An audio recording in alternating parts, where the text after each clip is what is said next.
Despite the United States government's claim that they have not investigated UFOs since the closing of Project Blue Book in 1969, this Defense Intelligence Agency report, made in 1976, indicates otherwise.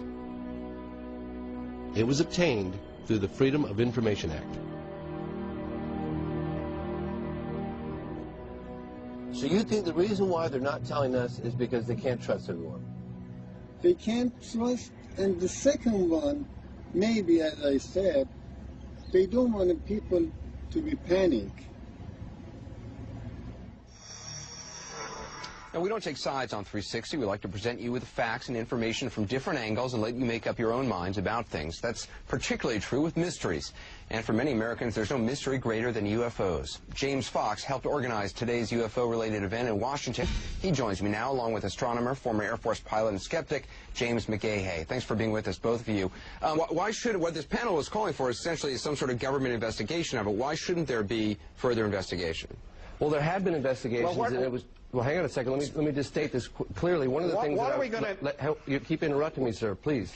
One of the things I want to mention very quickly is that the official position from the Air Force is that they terminated Project Blue Book in 1969, and there has been no official investigation since then. However, we found evidence to suggest the contrary on a number of cases. In Tehran, the general said the Americans were making discreet inquiries about the case there, as well as Bentwaters, England. The colonel said that the OSI came in and investigated that case. So you believe there is a government investigation going on, you just want it more public? They're making discreet inquiries, unofficially, yes. Well, UFOs are basically a modern space-age mythology.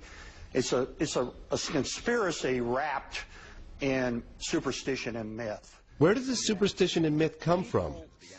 And how could it be so pervasive? Within a few months of the original saucer report, practically everyone in America was conscious of flying saucers. Oh, there's an alien who's trying to kill me. Oh! Now, did you see a UFO? I did, and the rest of the account, I didn't. It was unidentified flying object. Okay, it's like, and so wait, we're just getting started. You've got to be kidding! And then I would say, where was it? What did it look like? What were you doing? How much had you had before you saw it? It was probably some other satellite or a fast-moving airplane that they saw. I wouldn't believe them. I mean, I know there's been sightings, random, not well documented. Well, Jay Leno once asked, if these extraterrestrials are so highly evolved, how come it is that they only address people named Bubba who are out hunting and fishing?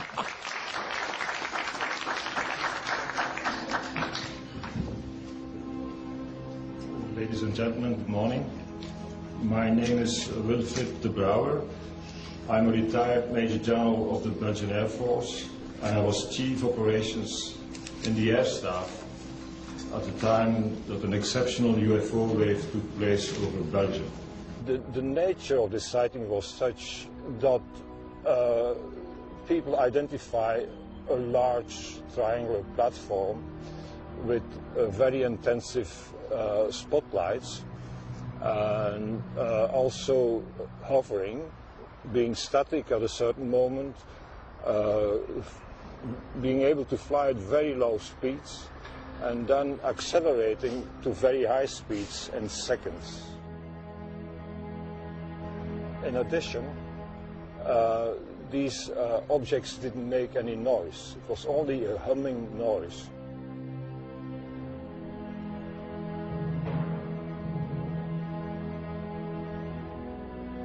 Were there ever any inquiries from the American government to the Belgian Air Force regarding unidentified flying objects? Yes. Well, some informal inquiries, but nothing formal. I would have liked to see a formal request.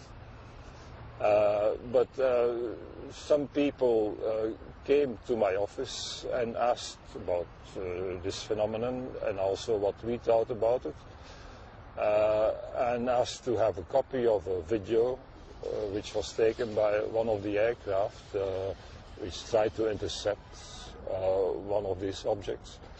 And I said, yes, you can have a copy, providing there is a formal request. And we never received a formal request.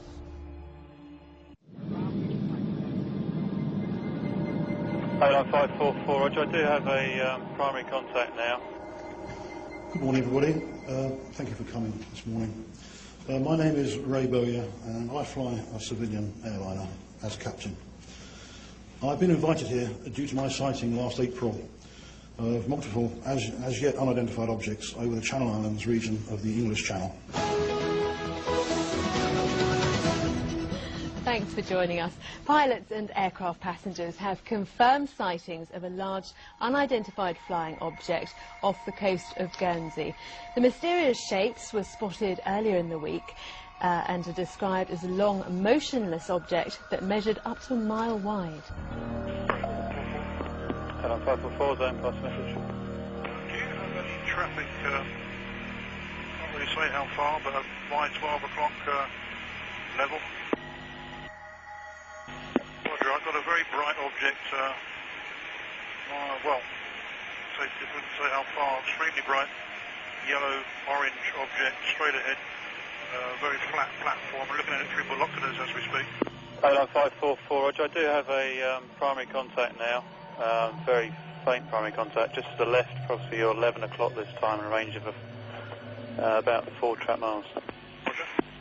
I've got a definite contact by 12 o'clock.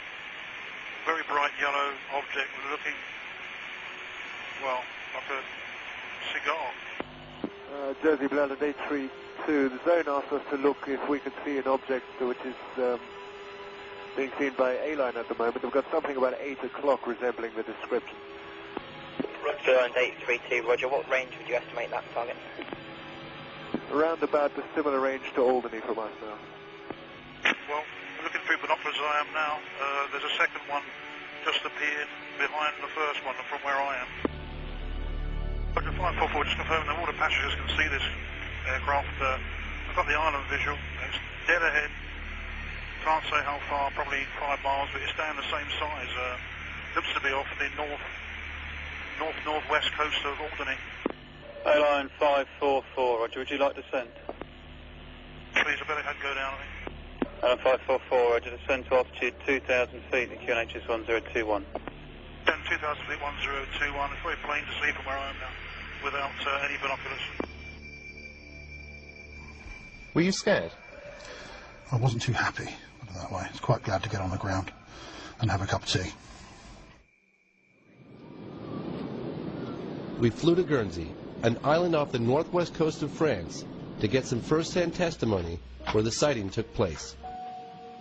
Here, we met with Captain Ray Bowyer and 2 of his passengers. We're travelling back from Southampton to Albany in the Triglander. I had noticed Ray looking out through the windscreen with his binoculars, which is quite unusual. I saw Ray turn around and talk to someone behind him while we were flying. Now, it wasn't worrying from the standpoint of flying, but it was unusual. And he was gesturing to something down below. On nearing the object, a second identical shape appeared beyond the first. Both objects were of a flattened disc shape with a dark area to the right. They were brilliant yellow with light emanating from within, and I estimated them to be up to possibly a mile across. I pointed it out to John. He had to lean across me to be able to see it. It was like that. This was a big object in the sky, very, very big object, and I didn't want to be too close to it. So it was at that time anyway where we had to descend to land, and with both objects still visible and to a lot of the passengers in the back of the aircraft, we descended through the 2,000-foot haze layer and lost sight of it. So, Ray, why didn't you bring this to the attention of your passengers? I mean, normally when a pilot sees something of interest, he says, if you look out to your left, you'll see... Yeah, New York. You know, really. It was a little bit far away from it. Well, it was, I didn't want to alarm anybody at that point. There again, as we got closer to these objects, there was no hiding it. They were just there.